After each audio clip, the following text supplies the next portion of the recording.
9वीं कक्षा के हिंदी के अनमोल मोती से कबीरदास जी के दोहे के बारे में पढ़ेंगे कि कबीरदास जी की रचना से मनुष्य को क्या सीखना है और इस कलयुग का मनुष्य को क्या उन्होंने शिक्षा दिया है, क्या बताया है, उनके दोहे से वो पढ़ेंगे। तो हम उसे पढ़ने से पहले कबीरदास जी के बारे में जानना बहुत ज़रूरी होता है कि एक जो भी दोहा या कविता या पाठ उसके बारे में पढ़ने से पहले हमको उस जो विषय है उस विषय का लेखक परिचय पढ़ना बहुत ज़रूरी होता है। तो पहले हम कबीरदास जी के बारे में जानेंगे, बाद में दोहे के बारे में पढ़ेंगे। तो कबीरदास जी, संत कबीरदास का जन्म सन 1398 में काशी के एक हिंदू परिवार में हुआ। कि कवि कवि कवि होचन कबीरदास से 1398 मसीहा काशीर एक हिंदू परिवार रे जन्म नेले। पर उनका पालन पोषण नीरू और नीमा नामक मुसलमान जुलाहा दंपति ने किया। किंतु से हिंदू परिवार रे जन्म होइथिले किंतु तांके नीरू और नीमा नामक दुई जण मुसलमान तांकु पालन पोषण करथिले।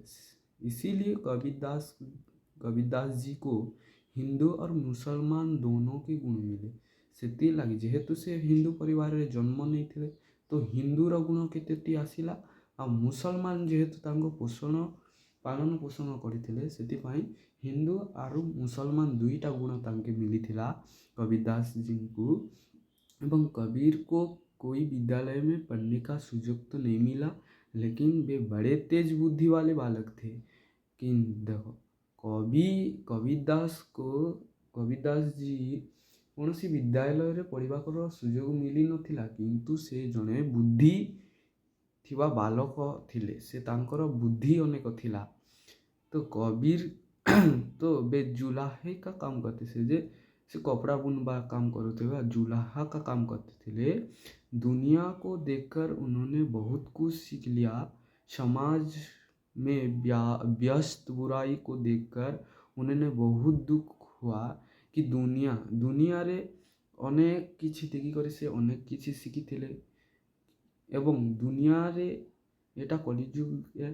तो कलिजुग रे जो प्रकार अत्याचार कुसंस्कार एवं विभिन्न प्रकार कुप्रथा मान को देखी करे तांको बहुत दुख अनुभव होइथिला।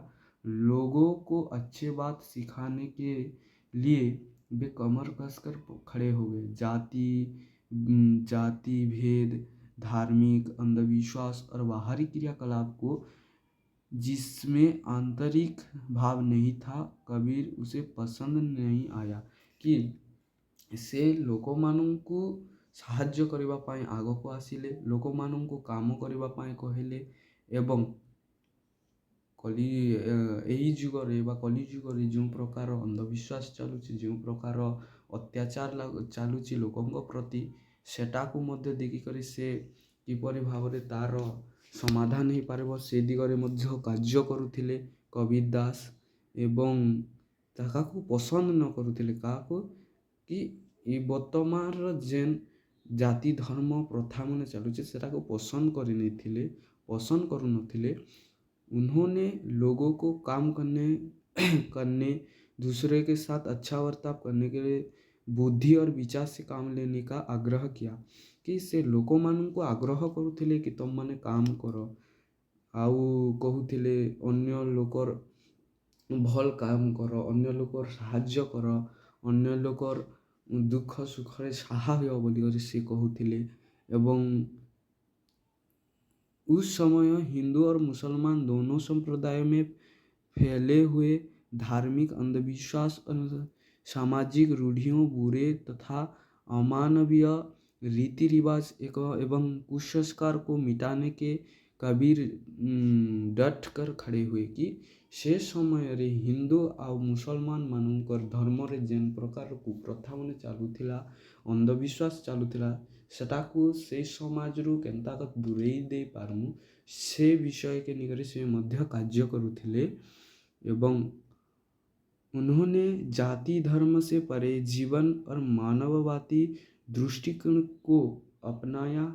जैसे गृहस्थ और सन्यासी, हिंदू और मुसलमान, शैव और वैष्णव, शाक्त और योगी एवं हिंदू आदि स्वीकार कर सके। कवि ने पथ, तीर्थ, व्रत, संध्या, समाज आदि के बदलने के नीतिकता, सदाचार, ज्ञान और भगवत प्रेम का आज जोर दिया कि एटा हूँ कलिजुग। तो कलिजुग किपर भाव में आम आमको डेभलप कर अन्य मानक साहाय्य कर एवं कलिजुग भगवान आश्रय नवा किपर से विषय के निकट से लोक को किछिटा उपदेश देते।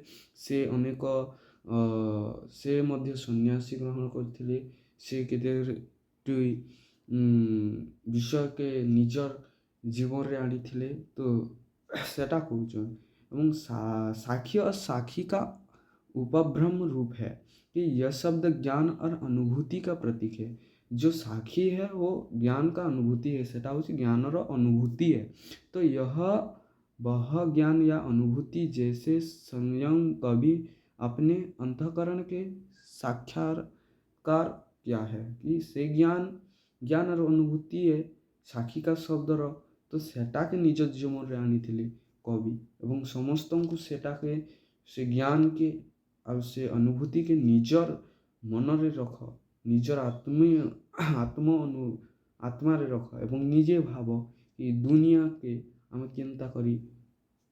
केन्ता करी कुसंस्कार रु विभिन्न प्रकार कुप्रथार आमे आके दूरेई दे पारबा समाज रु बोली से कहिसन एवं तांको दोहा आमे परे देखमा। जय जगन्नाथ।